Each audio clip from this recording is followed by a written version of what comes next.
In this video, we are going to talk about structuring your guidebook if you wish to include a guidebook in your Oracle deck. So you can watch me paint a new card for my new Oracle deck, and while I paint, I will share some good tips and information about what I did with my guidebook and also what I've researched, how other people did it. So stay tuned, and if that sounds good, keep on watching and see you in the end of the video.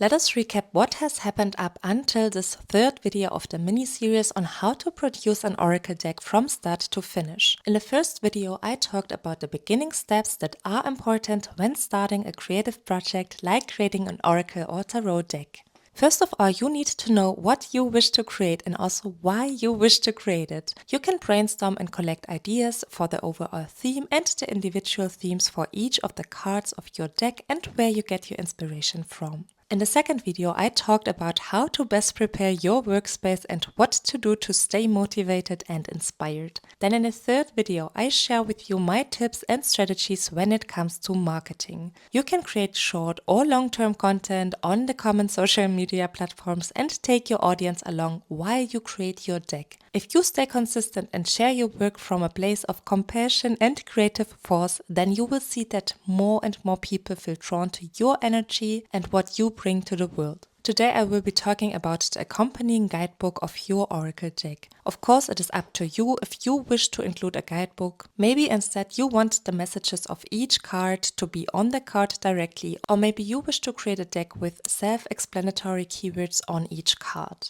But if you wish to create a guidebook for your deck, here are some great tips to look at that can help you with this endeavor. As we established already in the first video, the purpose or theme of your deck should be clear. By now you know already the overall theme, and it is time to develop the messages or sub-themes for each of the Oracle cards. Probably you have notes or keywords ready on hand, like I showed you in the second video. Now it is simply turning these notes into a text. You can decide what each card should represent or what the intention of each card should be. For my deck, every card is sectioned into 3 parts. The first part contains the message of the card. Depending on what you ask before shuffling the cards, you can find your answer in the spiritual theme of this first section. In the second part, you can find questions according to the theme of the card. These are questions you can use to reflect upon the theme that you received and get to the bottom of things. In finding out the roots of a problem, you can solve it on a deeper level.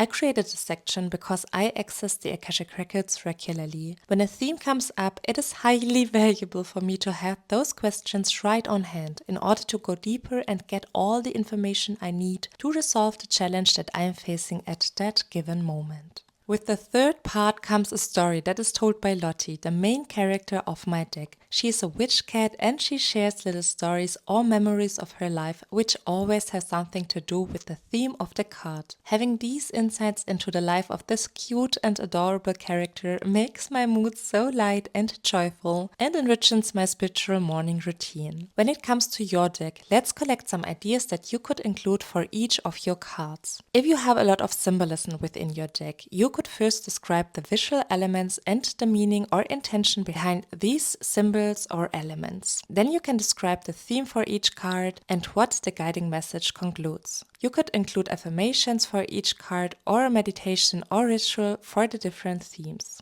You could even include little recipes if you have a tea leaf oracle deck, for example. You could include little stories like I did. If you have a spooky oracle deck, for example, it could be little scary stories. Whatever it is that tickles your fancy. You could include high vibrational questions for reflection and to gain a deeper understanding of one's own individual situation. You could channel messages for each card from your spiritual team and the spirit realm. You see, there are many possibilities. You simply need to find out what you like best and wish to include, something that matches your idea and overall theme. Let's have a look at our example from the last couple of videos again. The idea is that you're creating an oracle deck for your daughter that features the different different emotions and helps you to understand and articulate the different emotional states. The deck is for children between the age of 8 and 14, and in this example, you could first state the name of the emotion, then explain the emotion and maybe give an example where one could possibly feel that emotion. You could include an affirmation for children or a little empowering note. Now let's talk about the overall structure of the guidebook and contents of the guidebook.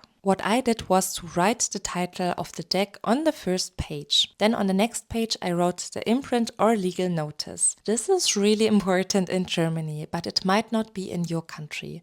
Just make sure that you check the law of your country so you can include everything that is legally needed to be included. Next comes the table of contents. Be sure to include the page numbers for each of the content points so that the reader can navigate easily within your guidebook. After that, you can write a little introduction of the deck where you explain why you created the deck and what it stands for. Also, you can include a part where you explain how the deck can be used as well as card spreads that you have created. After that comes the oracle cards, as we've talked about before. In the end, you can include a section that is about you as the creator of the deck. There's no such rules for the contents of your guidebook. See which structure fits your ideas and take these guidelines here as an inspiration. So let me just quickly share a written note that you can screenshot and take as a guideline. First, it was the title, then imprint or legal notice, then contents, introduction, how to use the cards, card spreads, cards, and about the creator. What I did was that I wrote everything first as a plain text without any formatting.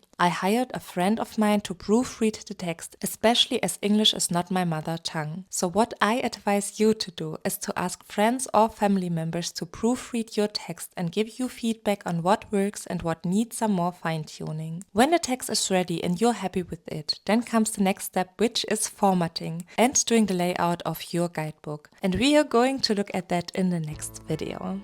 So if you wish to include a guidebook, I hope that these tips help you to structure your guidebook, to organize your guidebook.